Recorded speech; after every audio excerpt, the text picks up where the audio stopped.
We woke up this morning to an apparent terrorist attack in Brussels, both at the airport and the subway system. What we know right now is that dozens of people have been killed and hundreds have been injured. ISIS has claimed responsibility for this attack, but more details are still emerging.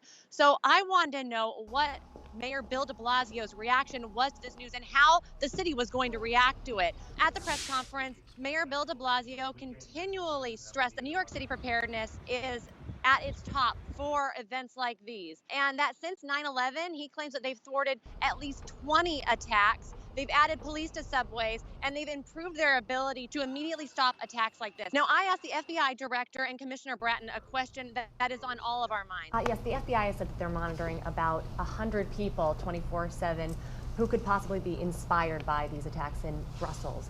Is the NYPD monitoring anyone, and are you concerned that there may be copycat attacks? As we mentioned, we're going to ramp up on all of our subjects here, 24/7 surveillance. There are at any time in this city people that we are watching very closely. Right now, the federal government's trying to cut some of the funding that the NYPD and Homeland Security use to protect the streets here, and they're definitely concerned about that because that will deeply affect how they're able to handle things. Thank you, Tamara. Alex, let me turn to you. We've heard how New York City is preparing. What's happening on this side of the Hudson? Well, just like New York City officials said earlier, officials in New Jersey are saying there's no specific and credible threat to this area right now. But across the Hudson River, the New Jersey State Police and the Office of Homeland Security are ramping up security, being vigilant, and monitoring the events in Europe to see if there's any connection. And it's ironic that it actually comes on the heels of their 10th annual Homeland Security Conference that took place on Friday. They had first responders, intelligence analysts, and security professionals from across the state all in the same room to listen to such speakers as U.S. Attorney Paul Fishman, Senator Cory Booker, and this man, San Bernardino Police Chief Jared Burguan, who has experienced this firsthand as his department battled two Islamic extremists who shot up a county building on December 2nd, 2015, leaving 14 people dead. What was the first indication that you got on the day of the shootings that something was wrong? He said it was when he spoke with a detective who had just come out of the center that had been attacked. How bad is it? And he goes, it's bad. And I go, how many? He goes, several.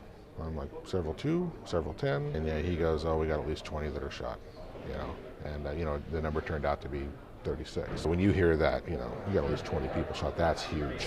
After the attacks in San Bernardino and the ones in Paris the month before, and again after the attacks today, Republican presidential candidate Donald Trump and others have come out and said that there needs to be more surveillance of mosques in an attempt to prevent future attacks. I asked the chief if that kind of action could have prevented the San Bernardino attack from happening, and he said no.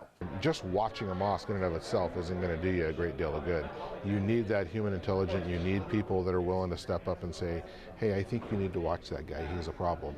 And in this case, that didn't happen. What we found from everything from the NSA program to some of these other surveillance proposals is that you can have such a thing as too much data, that you're wallowing through this massive haystack of information. And so what's actually better is following up on specific leads that come into you, just like any other criminal investigation.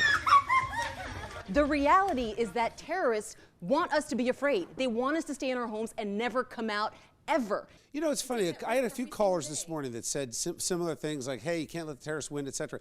They're winning when they're killing us. Bill, I want to disagree strongly. The idea of terrorism is to terrorize. And if you let that terror, if you let that fear in your heart and in your mind in the moments where we don't have attacks like this, when these headlines aren't around, you're being terrorized and they're winning.